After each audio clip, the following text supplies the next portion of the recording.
সেটা যখন সার্বভৌমত্বটা হারালাম, তাহলে আমাদের সার্বভৌমত্বের ব্যাপারে এবং জাতীয় নিরাপত্তার ব্যাপারে আওয়ামী লীগের থেকে বড় ঝুঁকি কি আর কেউ আছে? রাজনৈতিক ঝুঁকি। জাতীয় নিরাপত্তা, আপনি কি যেই দেশ, সোজা কথা, যেই পার্টি ক্ষমতায় আসলেই আপনাকে ভারতের আপনার সার্বভৌমত্ব নিয়ে নিবে, সে কি আপনার পলিটিক্স করতে পারে? ঠিক। এটা কিন্তু একটা শান্তিপূর্ণ তো কোনো ব্যবস্থা নাই, অবস্থা নাই। মানুষজন রাত্রে বের হতে ভয় পাচ্ছে, কেউ বের হচ্ছে না, পরিবার নিয়ে তো কেউ বের হচ্ছেই না। সুতরাং এইটা অবস্থাটা কিন্তু এত স্বাভাবিক না। প্রথমে আপনি দুটো কথা নিয়ে আমরা বললাম না, একটা হচ্ছে আওয়ামী লীগকে ইনক্লুড করা, আওয়ামী লীগকে অন্তর্ভুক্ত করা হবে কি হবে না, সেই ব্যাপারে আমরা সবাইকে দেখছি যে যুক্তরাষ্ট্র এবং জাতিসংঘ নাকি বলছে তাদেরকে অন্তর্ভুক্ত করা উচিত। ভারতীয় সেনা প্রধানও বোধহয় বলেছে অন্তর্ভুক্ত করা উচিত। তাদের সিদ্ধান্ত, মানে আওয়ামী লীগের সিদ্ধান্ত তারা করবে কি করবে না। তো আমার মনে হয় আমি এটাকে একটু ভিন্নভাবে দেখি। কিছুদিন আগে আমার দেশ পত্রিকায় আমরা গিয়েছিলাম, সেখানে ব্যারিস্টার ফুয়াদ একটা কথা বলেছেন, আমার কাছে এই কথাটা অত্যন্ত, আমার কাছে মনে হচ্ছে আল্লাহ আমার কাছে এটা শুনিয়েছেন এবং আমি এটাকে ছাড়বো না। এই কথাটা হচ্ছে যে আপনি যদি আওয়ামী লীগের কাঠামোটা দেখেন, হ্যাঁ, তাহলে কিন্তু দেখবেন যে আওয়ামী লীগ কিন্তু সবসময় শেখ পরিবারের, অন্তত মানে শেখ মুজিব আসার পরে 60-এর দশক থেকে এটা কিন্তু শেখ পরিবারের নেতৃত্বেই চলে। এই শেখ পরিবার নেতৃত্বে থাকবে না এবং আওয়ামী লীগ থাকবে, এটাকে আমরা কেউ চিন্তা করতে পারি? এটা কি সেই অবস্থায় কখনো আছে? আমি মনে করি না। এবং আওয়ামী লীগের কর্মীরাও এখনো যারা ইয়ে করে, তারা কিন্তু বঙ্গবন্ধু এবং শেখ হাসিনা তাকে তাদেরই বন্দনা করে যাচ্ছে। হ্যাঁ, সুতরাং এই ব্যাপারে কিন্তু কোনো সন্দেহ নেই। এখন এই অবস্থায় আমরা যদি দেখি যে গত 15 বছরে শেখ হাসিনা যেটা করেছেন এবং যেটার প্রতি আওয়ামী লীগের পূর্ণ সমর্থন ছিল, সেটা হচ্ছে যে আমরা ভারতের আপনার অনুগত দাস হয়ে গেলাম, তার করদরাজ্য হয়ে গেলাম, আমরা তার কলোনি হয়ে গেলাম। তো তাহলে যখন তার কলোনি হয়ে গেলাম, আমরা আমাদের সার্বভৌমত্ব হারাইলাম। সেটা যখন সার্বভৌমত্বটা হারাইলাম, তাহলে আমাদের সার্বভৌমত্বের ব্যাপারে এবং জাতীয় নিরাপত্তার ব্যাপারে আওয়ামী লীগের থেকে বড় ঝুঁকি কি আর কেউ আছে? রাজনৈতিক ঝুঁকি? আমি তো মনে করি না। এবং আওয়ামী লীগকে এই জাতীয় নিরাপত্তার দৃষ্টিকোণ থেকে একে কিন্তু জাতীয় নিরাপত্তার প্রতি হুমকি হিসেবে দেখা উচিত। সেই হিসাবে কিন্তু তাকে নিষিদ্ধ করতেই হবে। এবং এই নিষিদ্ধ করতে যদি তারা না পারেন, তাহলে এটা গণভোট দেন। বলেন যে গণভোটে যদি এটা 51% পায় তাহলে হবে। আমি শিওর, দেখা যাক কত পার্সেন্ট পায়। একটা অবাধ এবং সুষ্ঠু গণভোট হোক, গণভোটে হোক।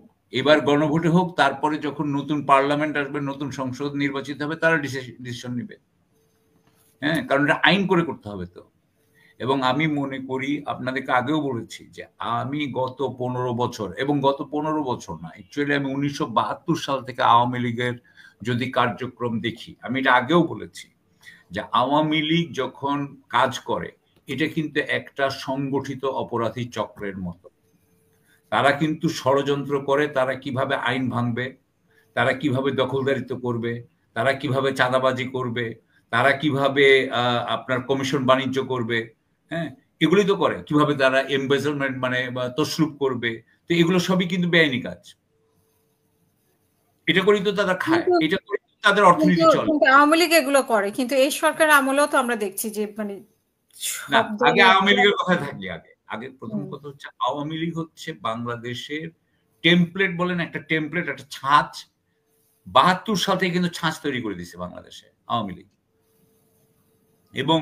এবং আওয়ামী লীগ যখন পাওয়ারেও থাকতো না, তখনও কিন্তু আওয়ামী লীগ কিন্তু পাওয়ার মানে ওই রাজনীতি কিন্তু নিয়ন্ত্রণ করতো। দেখেন, বিএনপিও কিন্তু একই ছাঁচের মধ্যে কম বেশি আছে, কিন্তু পড়ে গেছে, কারণ দুর্নীতি ছাড়া কোনো উপায় নেই। সুতরাং আমার কথা হলো গিয়ে এরা হচ্ছে প্রধান টেমপ্লেট। আমি কিন্তু এই টেমপ্লেটের জন্যও কথা বলছি না, দুর্নীতির জন্য কথা বলছি না। তারা যেহেতু আমাদের জাতীয় নিরাপত্তা, আপনি কি যেই দেশ, সোজা কথা, যেই পার্টি ক্ষমতায় আসলেই আপনাকে ভারতের আপনার সার্বভৌমত্ব নিয়ে নিবে, সে কি আপনার পলিটিক্স করতে পারে? আপনি দেখেন, কারণ আমাদের কনস্টিটিউশন তো সেটা বলে না। আমাদের কনস্টিটিউশন কি বলে যে আমাদের সার্বভৌমত্ব আমরা বিকিয়ে দিতে পারবো? সেটা তো বলে না। ওখানে বলা হয় যে আপনি কনস্টিটিউশন মানতে হবে আপনার। তারা তো মানে না। সো সেই হিসাবে আমি মনে করি আওয়ামী লীগকে নিষিদ্ধ করতে হবে। এটা হলো এক। এখানে আসে। এবার আওয়ামী লীগেরটা আমি মনে হয় আমি কিন্তু আচ্ছা গেল। দ্বিতীয় কথা আপনারা বলতেছেন যে ভারতীয় সেনাপ্রধান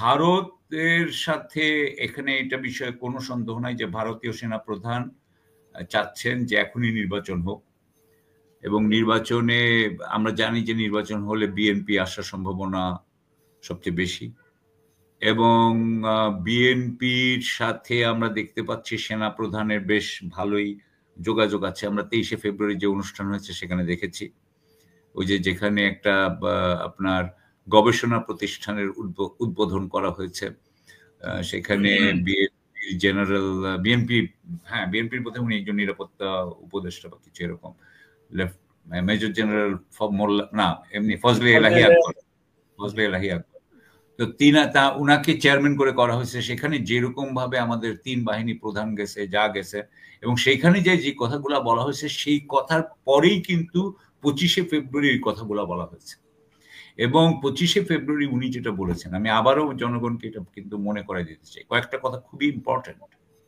যে উনি বলেছেন যে যে এই এনএসআই ডিজিএফআই এরা প্যানিকড হয়ে গেছে, অর্থাৎ এরা অনিশ্চয়তার মধ্যে ভুগছে, এদেরকে অনিশ্চয়তার মধ্যে ভোগানো যাবে না বলে উনি বলছেন যে হ্যাঁ বিচার হবে। আসলে বিচারটা হবে না, উনি বলে দিয়েছেন উনার অগ্রাধিকার হচ্ছে কারো বিচার না করা। কারণ উনি বলেছেন পুলিশের ওই বিচার করার জন্য বা পুলিশের ওই যেহেতু যারা অপরাধ করেছে তাদেরকে সরিয়ে দেওয়ার জন্য আজকে পুলিশ নিষ্ক্রিয় হয়ে গেছে।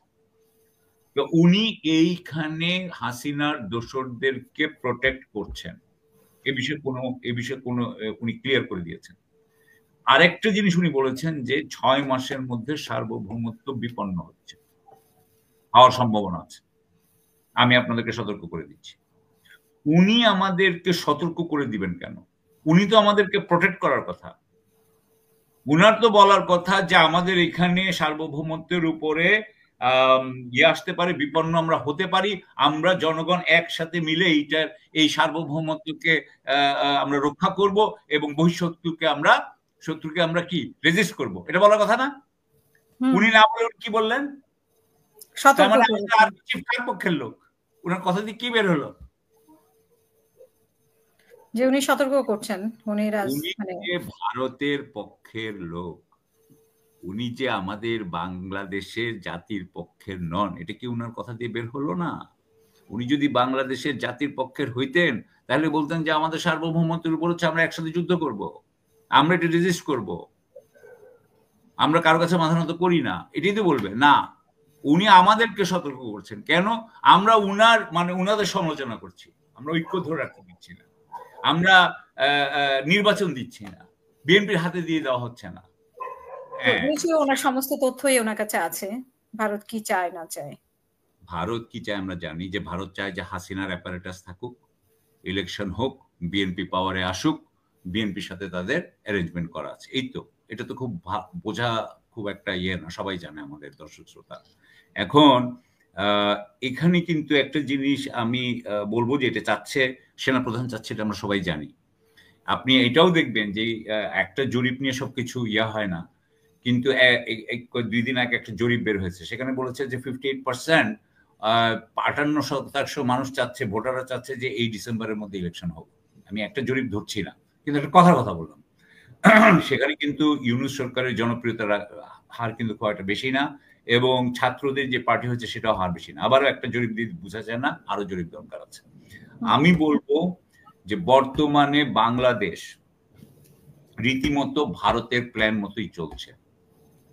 আমাদের যেহেতু হাসিনা অ্যাপারেটাস আছে, যদিও মুস্তাফিজ বলছে যে এটার সিভিলিয়ান অংশ অনেকখানি ডিসমেন্টল করা হয়েছে, কিন্তু আমরা এখনো যেভাবে আইন শৃঙ্খলা বলি, পণ্য সরবরাহ বলি, প্রত্যেকটা জিনিসে বলি, হ্যাঁ, আমাদের এখানে মানুষের মধ্যে এত অরাজকতা বলি, মব জাস্টিস বলি, যেভাবে ছাত্রলীগ যুবলীগ যেভাবে এখানে হতে পারে, তারাই হয়তো এগুলো করছে। কিন্তু আপনি তো দেখছেন যে কিভাবে মেয়েদেরকে নিগৃহীত করা হচ্ছে, কিরকম ভাবে হিজবুত তাহরির, এভরিথিং। এটা কিন্তু একটা শান্তিপূর্ণ তো কোনো ব্যবস্থা নাই, অবস্থা নাই।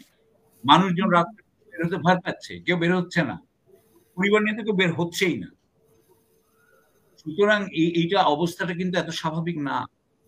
এবং এখানে আমি ইউনূস সরকারকে, আমি প্রফেসর ইউনূসের আন্তর্জাতিকের সাফল্য আছে, আমি সেটা নিয়ে কিন্তু কোনো ইয়ে করছি না, যদিও কোনো টাকা পয়সা কিন্তু আসে নাই। হ্যাঁ, উনি আমাদেরকে ভারতের আগ্রাসন থেকে বাঁচিয়ে, মানে সেই ব্যাপারে ওনার রোল আছে, জাতিসংঘকে এর মধ্যে ঢুকিয়েছেন, এটা অত্যন্ত ভালো কাজ হয়েছে যে রিপোর্ট হয়েছে।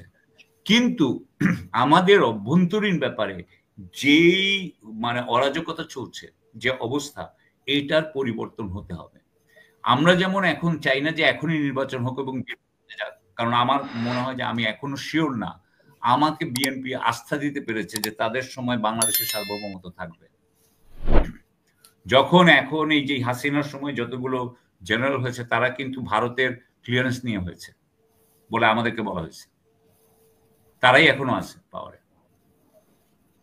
সুতরাং আমার থেকে অনেক ভালো জানেন মেজর মহসিন এবং আমার থেকে ভালো জানেন